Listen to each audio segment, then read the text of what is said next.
Sedang-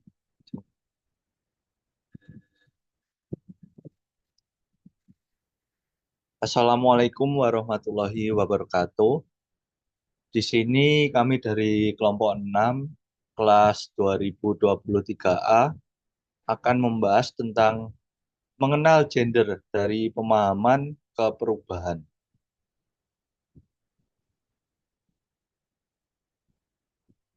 Di sini saya akan memperkenalkan anggota kelompok kami terlebih dahulu. Untuk yang pertama yakni Adinda Maiza Nur Rohmat dengan NIM akhir 004. Untuk anggota kedua yakni saya sendiri Wildan Rifki Bimawan dengan NIM akhir 033. Terus anggota yang ketiga yakni Kiantika Ristia Salsabila dengan NIM akhir 038. Nah, untuk materi yang pertama yakni pengertian jenis kelamin yang akan disampaikan oleh rekan saya. Baik, yang pertama ada pengertian jenis kelamin. Jenis kelamin adalah perbedaan biologis antara laki-laki dan perempuan yang ditentukan oleh faktor genetik, hormonal, dan anatomi tubuh. Perbedaan ini sudah ada sejak seseorang dilahirkan dan umumnya bersifat tetap. Slide selanjutnya.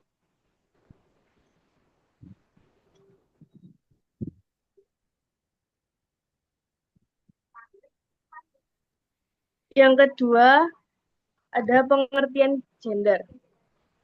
Gender adalah peran, perilaku, dan tanggung jawab yang dibentuk oleh masyarakat dan budaya terhadap laki-laki dan perempuan. Berbeda dengan jenis kelamin yang bersifat biologis, gender bersifat sosial dan bisa berubah sesuai waktu dan lingkungan. Slide selanjutnya.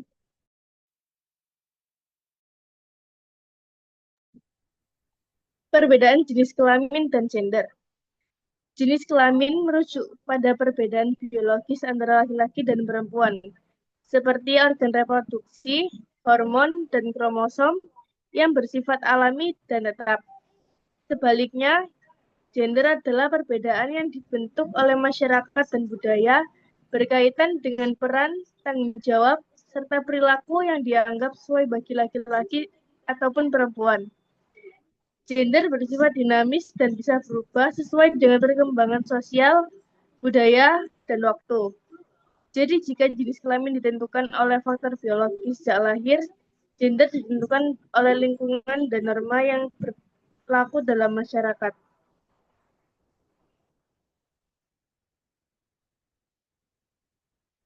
Peran dan dampak gender. Peran gender adalah harapan atau aturan sosial yang diberikan kepada laki-laki atau dan perempuan mengenai bagaimana mereka harus bertindak, berpakaian, atau berperilaku dalam bermasyarakat. Misalnya, laki-laki sering dianggap harus kuat dan tegas, sementara perempuan diharapkan lembut dan peduli. Yang kedua, ada dampak peran gender. Bisa bersifat positif maupun negatif. Positifnya adalah peran gender membantu masyarakat menjalankan fungsi sosial dengan teratur. Namun, dampak negatifnya sering membatasi kebebasan individu. Misalnya, perempuan sulit mengakses pekerjaan tertentu atau laki-laki merasa tertekan untuk selalu menunjukkan ketangguhan. Selain itu, peran gender yang kaku bisa menimbulkan diskriminasi dan memperkuat ketidaksetaraan di berbagai bidang kehidupan. Saya kembalikan ke moderator. Baik, terima kasih Mbak Salsa atas pemaparan materinya. Untuk materi selanjutnya yakni ketidaksetaraan gender. Ketidaksetaraan gender atau diskriminasi gender adalah kondisi di mana seseorang diperlakukan secara tidak adil atau berbeda hanya karena jenis kelaminnya. Ketidaksetaraan ini seringkali merugikan perempuan, namun laki-laki juga dapat mengalaminya dalam konteks tertentu. Bentuk diskriminasi ini muncul dalam berbagai aspek kehidupan, seperti pendidikan, pekerjaan, politik, kesehatan, dan budaya. Misalnya, Perempuan seringkali mendapat gaji lebih rendah dibandingkan laki-laki untuk pekerjaan yang setara, atau mengalami hambatan dalam mengakses posisi kepemimpinan. Next. Selain itu, norma sosial dan budaya yang patriarkis turut memperkuat stereotip gender, seperti anggapan bahwa perempuan seharusnya hanya mengurus rumah tangga, sementara laki-laki bertugas mencari nafkah. Akhirnya, potensi dan hak individu tidak dapat berkembang secara maksimal hanya karena jenis kelamin mereka. Ketidaksetaraan gender bukan hanya masalah sosial, tetapi juga pelanggaran terhadap hak asasi manusia, sehingga memerlukan upaya bersama untuk menciptakan kesetaraan yang adil bagi semua.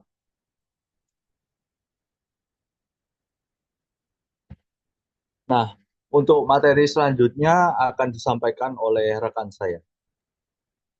Baik, di sini saya akan menjelaskan mengenai kekerasan berbasis gender. Kekerasan berbasis gender merupakan tindakan yang merugikan seseorang akibat perbedaan peran sosial antara laki-laki dan perempuan yang tidak setara. Kekerasan ini tidak hanya terjadi secara fisik, tetapi juga dapat berupa kekerasan seksual, psikologis, ekonomi, hingga kekerasan digital. Contoh dari kekerasan ini antara lain pemukulan, pelecehan seksual, ancaman secara verbal, pelarangan untuk bekerja, serta penyebaran konten pribadi tanpa persetujuan. Berdasarkan pada bentuk kekerasan data Komnas Perempuan dan data pelaporan kasus dari Mitra Catahu 2024 atau catatan tahunan 2024, yang paling banyak dilaporkan adalah kekerasan seksual sebanyak 26,94%, kekerasan psikis 26,94%, kekerasan fisik 26,78%, dan kekerasan ekonomi 9,84%. KBG atau kekerasan berbasis gender umumnya terjadi karena pengaruh budaya patriarki, adanya stereotip terhadap peran gender, serta ketimpangan kekuasaan dalam hubungan sosial. Dampak dari kekerasan berbasis gender sangatlah serius, seperti munculnya trauma, hilangnya rasa aman, terganggunya pendidikan, serta terhambatnya kehidupan sosial dan juga ekonomi korban. Untuk mencegah dan juga mengatasi kekerasan ini, masyarakat perlu meningkatkan kesadaran tentang kesetaraan gender, memberikan perlindungan hukum kepada korban, menyediakan layanan pendampingan, serta menggalakkan kampanye yang menentang segala bentuk kekerasan berbasis gender. Baik, di sini ada hak-hak gender dan juga kebijakan gender. Hak-hak gender adalah hak dasar yang dimiliki oleh setiap orang, baik laki-laki maupun perempuan, tanpa memandang jenis kelamin. Hak ini mencakup hak untuk mendapatkan pendidikan, pekerjaan, layanan kesehatan, rasa aman, serta kesempatan untuk terlibat dalam berbagai bidang kehidupan. Setiap individu berhak diperlakukan secara adil dan juga setara, termasuk dalam hal akses terhadap peluang dan juga sumber daya yang ada di masyarakat. Sedangkan kebijakan gender merupakan upaya atau langkah yang dilakukan oleh pemerintah atau lembaga untuk mengurangi ketimpangan antara laki-laki dan perempuan. Tujuan dari kebijakan ini adalah agar semua orang itu memiliki kesempatan yang sama dan tidak mengalami diskriminasi hanya karena perbedaan jenis kelamin. Contoh kebijakan gender bisa berupa seperti program pemberdayaan perempuan, perlindungan hukum bagi korban kekerasan, dan penyusunan anggaran yang memperhatikan kebutuhan laki-laki serta perempuan. Dengan adanya hak dan juga kebijakan gender, masyarakat bisa hidup lebih adil dan saling menghargai satu sama lain. Oke, saya kembalikan kepada moderator. Terima kasih Mbak Dinda atas penyampaian materinya. Nah, di sini saya akan memaparkan isu permasalahan gender. Nah, salah satu contoh isu permasalahan gender yakni kesenjangan upah antara laki-laki dan perempuan. Salah satu isu permasalahan gender yang masih sering terjadi di berbagai negara, termasuk Indonesia, adalah kesenjangan upah antara laki-laki dan perempuan. Kesenjangan ini mengacu pada perbedaan rata-rata pendapatan yang diterima oleh pekerja laki-laki dan perempuan, meskipun mereka memiliki tingkat pendidikan, pengalaman kerja, serta tanggung jawab pekerjaan yang setara. Dalam banyak kasus, perempuan dibayar lebih rendah dibandingkan laki-laki untuk posisi yang sama, bahkan dalam industri yang sama.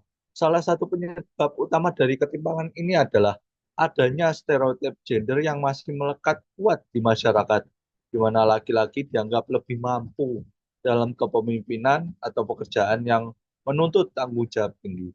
Selain itu, diskriminasi di tempat kerja juga menjadi faktor signifikan, seperti terbatasnya akses perempuan ke posisi strategis dan manajerial yang biasanya menawarkan gaji lebih tinggi serta peluang promosi yang tidak setara.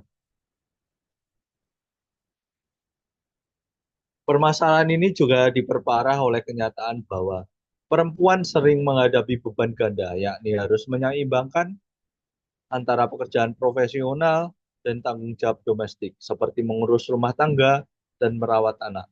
Kondisi ini mendorong banyak perempuan untuk memilih pekerjaan paruh waktu atau pekerjaan dengan jam kerja fleksibel yang umumnya memiliki tingkat penghasilan lebih rendah.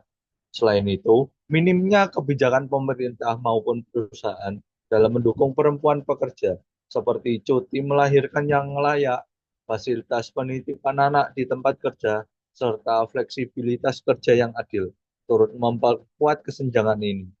Untuk mengatasi masalah ini, dibutuhkan langkah konkret dari berbagai pihak, termasuk pemerintah, perusahaan, dan masyarakat, guna menciptakan sistem kerja yang adil dan setara.